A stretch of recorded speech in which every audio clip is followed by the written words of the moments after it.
এই হলো প্রচণ্ড হেলদি একটা চিড়া রেসিপি, যেটা আমি আগের দিনে বলেছিলাম। এর মধ্যে রয়েছে গ্রিন মুগ আর রয়েছে চিড়ে।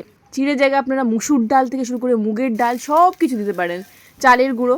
তো আমি চিড়ে দিয়েছি, এটা ক্রিস্পি হয় খেতে। আর নদীকে টিফিনে তো বানিয়ে দিয়েইছি, আর এখন আমি বানিয়ে খাচ্ছি। আমার শাশুড়ি মাও এটাই খেয়েছে। এটা একদম হালকা করে ভেজেও খেতে পারেন, বাট আমার একটু কড়া কড়া ভেজে খেতে ভালো লাগে, তো আমি এগুলো কড়া কড়া ভেজেই খাই। তো এটার সাথে আমি একটু টক দই নিয়ে নেবো, ব্যাস আজকে সকালে ব্রেকফাস্ট একদম পারফেক্ট। আর এটা খেয়ে না মনে হবে যে হ্যাঁ কিছু খেলাম, যেটা প্রচণ্ড হেলদি আমাদের শরীরের জন্য। যারা ডায়েটে আছে তারাও কিন্তু এটা খেতে পারে। এটাতে জাস্ট 1 থেকে 2 ড্রপ তেল লাগে, ননস্টিকের কড়াতে করলে তেলও লাগবে না। ওকে, দেখতে এটা পোড়া পোড়া লাগছে না, বাট পোড়া পোড়া খুব একটা না, কারণ বলে দিই এটা হচ্ছে মুগ কলাইয়ের, মানে সবুজ যে মুগ হয় ওই জন্য একটু এরকম কালচে কালচে রং হয়েছে, বাট ভীষণ টেস্টি হয় এটা খেতে। আমি সাথে একটু টক দইও নিয়ে নিয়েছি। টক দইয়ের মধ্যে অল্প একটু নুন আর গোলমরিচ দেবো টেস্টি বানানোর জন্য।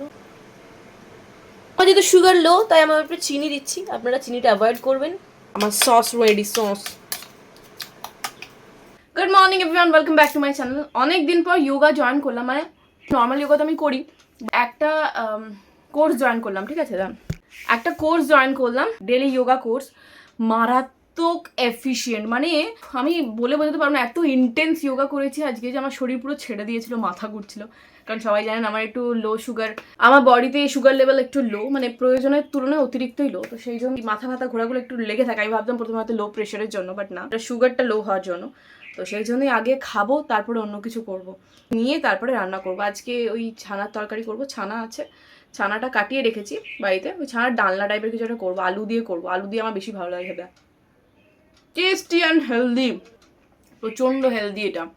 আপনারা এর মধ্যে চিজও দিতে পারেন বাচ্চাদের যদি পছন্দ না হয় তো। ডোসা টাইপস।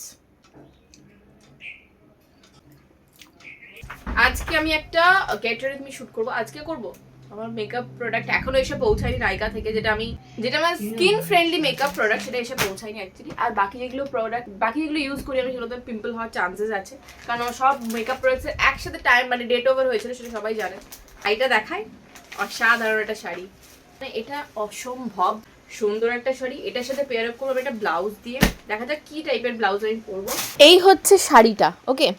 অসাধারণ, মানে এত মোলায়েম শাড়ি, মানে 1000 টাকার মধ্যে এই ধরনের শাড়ি পাওয়া যায়, মানে সিরিয়াসলি বলছি, পুজোর সময় এগুলো ফাটিয়ে পরতে পারবেন। বাট এর সাথে ব্লাউজ পিস আছে, বাট ব্লাউজ পিসটা আমার করানো হয়নি। এই সেম কালারের ব্লাউজ পিস, বাট এর সাথে আমি কন্ট্রাস্টে পরবো হচ্ছে এই ব্লাউজটা। কীরকম লাগবে অবশ্যই কমেন্টে জানাবেন। আমি এই ভিডিওরই ভিউ প্রোডাক্টে দুটো প্রোডাক্টই ট্যাগ করে দেবো, আপনারা নিতে পারেন, নো ডাউট। এটা ভীষণ সুন্দর শাড়ি, এটা ভীষণ সুন্দর ব্লাউজ।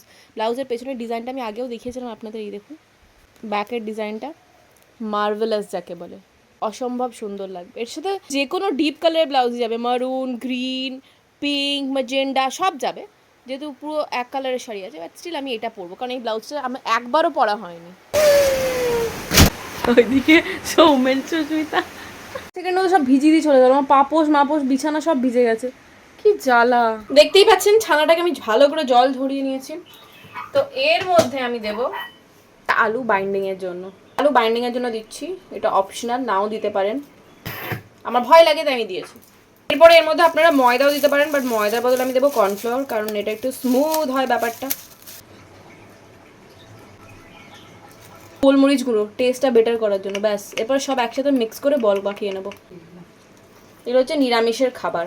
কে বলেছে যে শুধু আমিষের তরকারি সুন্দর হয় খেতে? আর একজন কমেন্ট করেছিল যে মৌ তুমি জানো না যে নিরামিষের কত রকমের খাবার হয়। পনিরের থেকে ওই ছানার ডালনাটা আমার ফাটাফাটি লাগে খেতে। তো আলু আর কর্নফ্লোর, নুন, গোলমরিচ দিয়ে ভালো করে মেখে এটাকে বল পাকিয়ে নেবো। বল পাকানোর সময় কিন্তু অবশ্যই একটা করে কাজু, এটা করে কিশমিশ দিতে পারেন।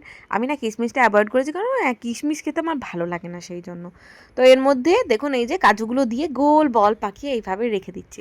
আর ছানার এই যে বলগুলো ভাজার সময় আমি একটা কথা বলবো, যদি ভাজেন তো ননস্টিকের কড়াই ইউজ করবেন, কোনো প্রবলেম নেই।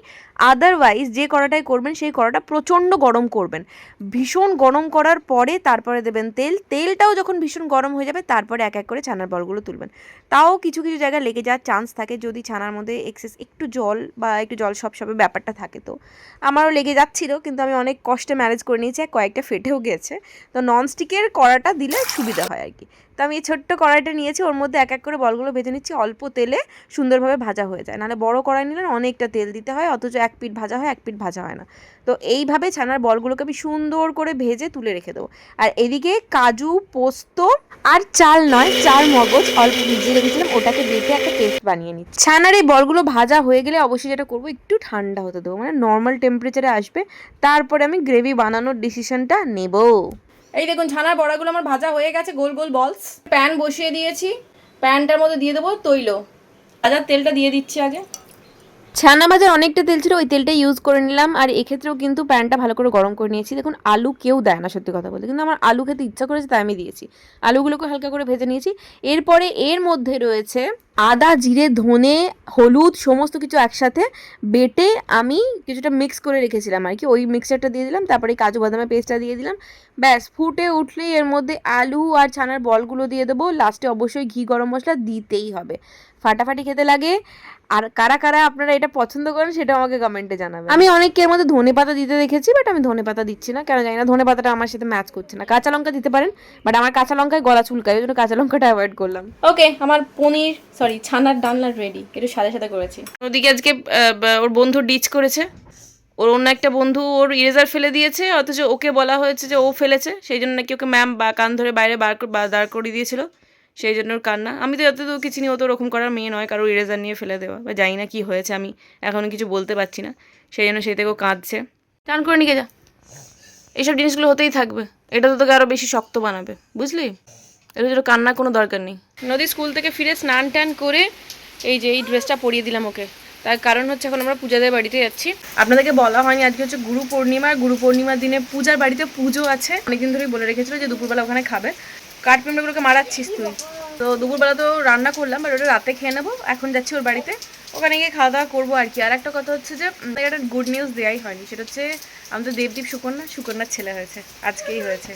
আমি বলে, আমাদের মধ্যে কম্পিটিশন ছিল যে কে কি, মানে আমি আর সুস্মিতা বলেছিলাম ছেলে হবে, পূজা সৌমা বলেছিল মেয়ে হবে, তো আমাদের অ্যাজাম্পশনটাই ঠিক হয়েছে। মুখটা ওরম করছিস কেন?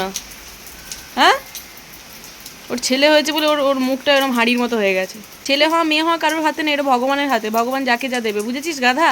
এই দেখুন অবস্থা, এত ঝমঝম করে বৃষ্টি এতক্ষণ ধরে ছিল না, কিন্তু আমরা বেরোচ্ছি বলেই হলো, আমরা বেরিয়ে গেছি।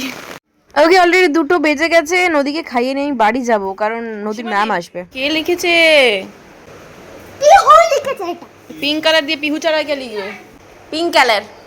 বাইরে এখনো বৃষ্টি হয়েই যাচ্ছে। মশাইটা এসে ভালো করে খেতে পারবে, আগেরবারে খিচুড়ির জন্য খেতে পারেনি, এবারে জন্য লুচি হয়েছে, লুচি। ও লুচি শুনে লাফাতে, ও তো লুচি প্রিয়।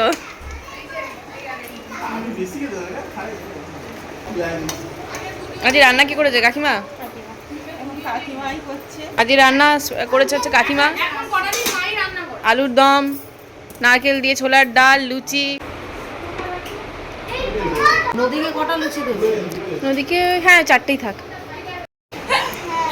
বস তাড়াতাড়ি, ম্যাম আসবে।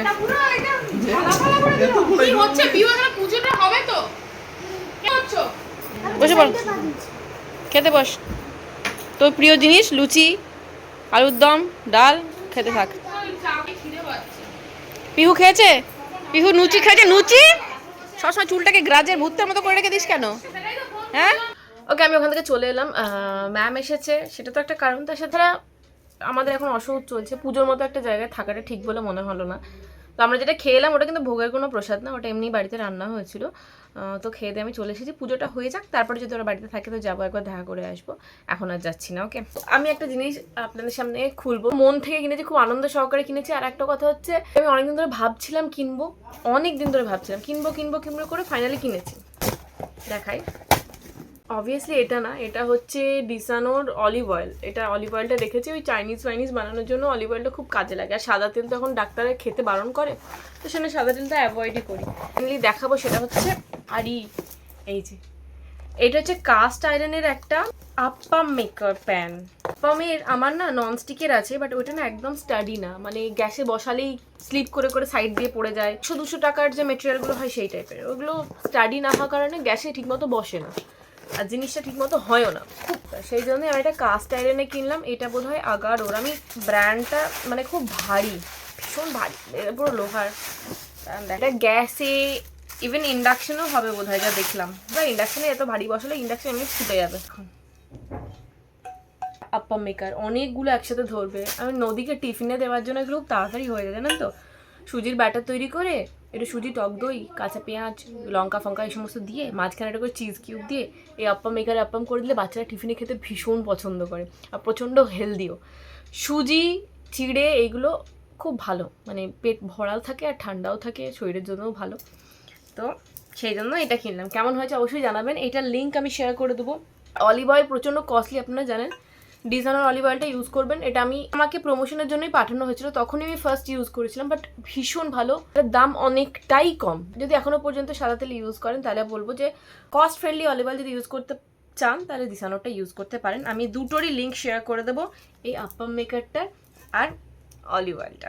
আমি যাচ্ছি শনিবার দিনে বসিরহাট। হাটে আমার একটা কাজ আছে, অনেকটা 2-3 ঘন্টার রাস্তা, তবু আমাকে যেতে হবে। বসিরহাট থেকে যদি কেউ ভিডিওটা দেখছেন তাহলে দেখা করতে পারেন আমার সাথে 2-2:30 নাগাদ। আমি যাচ্ছি বসিরহাটে ইন্ডিয়ান সিল্ক হাউসের সামনে। ওকে, আসতে পারেন, দেখা হবে, কথা হবে। দুপুরবেলায় ওই যে বললাম, তারপরে একটা ওই মুভি দেখতে দেখতে ঘুমিয়ে পড়েছিলাম, মানে চোখ লেগে গেছিলো 1/2 ঘন্টার মতো। তারপর ওটা সন্ধে ফন্ধে দিয়ে এখন অভিষেকের জামা কাপড়গুলো ঠিকঠাক করে গোছাচ্ছি। বর্ষার সময় এত বিচ্ছিরি পরিস্থিতি না, আর জামা কাপড়গুলো রোদে শুকাচ্ছে না, এমনি হাওয়াতে শুকাচ্ছে, কিন্তু ওটা বাজে গন্ধ ছাড়ছে। কবে যে রোদ বেরোবে, মানে বিরক্তিকর সিচুয়েশন, ভালো লাগছে না, মন মেজাজ না এমনি অফ হয়ে রয়েছে। তো যাই হোক, আমি এখন আপ্পাম মেকারটা নিয়ে নিচে যাব। নিচে এটাকে ভালো করে ধুয়ে রেখে দেবো, কারণ কালকে সকালবেলা এটা ইউজ করব, নদীকে দেবো আর কি, ওই সুজির একটা বলস বানিয়ে। তো এটার মধ্যে না চকলেট ডেজার্টও বানানো যায়, গোল গোল চকলেট ডেজার্ট, সেটা পরে দেখাবো আপনাদের। আর বলেছিলাম দুপুরবেলা যেহেতু ভাত খাইনি, আনচুরা মাসি, আমি, নদী 3 জনে মিলেই ভাত খাবো, আর মা খাবে রুটি, মাকে তো খেতে দিয়ে দিয়েছি। এরপরে আমি আমার ভাত নিয়ে সোজা ওপরে চলে যাব। আর কালকের জন্য আমি যে ব্যাটারটা তৈরি করব, নদীকে যে সুজির বলসগুলো বানাবো বললাম, ওর জন্য আমি এখানে সুজি আর টক দই, ইনস্ট্যান্ট যে রাভা ধোসা, ইনস্ট্যান্ট যে রাভা ইডলিগুলো বানানো হয়, সেই জন্য সুজির সাথে টক দই মিশিয়েই করতে হয়, মানে এটা ফার্মেন্টেশনের জন্য আর কি।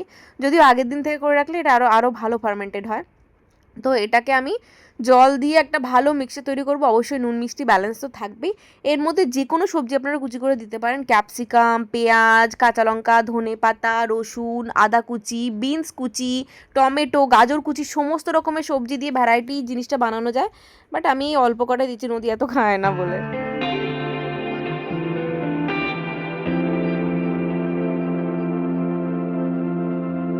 আতঙ্কর আমি কয়েকটা পার্ট দেখে তারপরে দেখা বন্ধ করে দিয়েছিলাম, কারণ আমি জানি এটা রেজাল্ট কি হবে।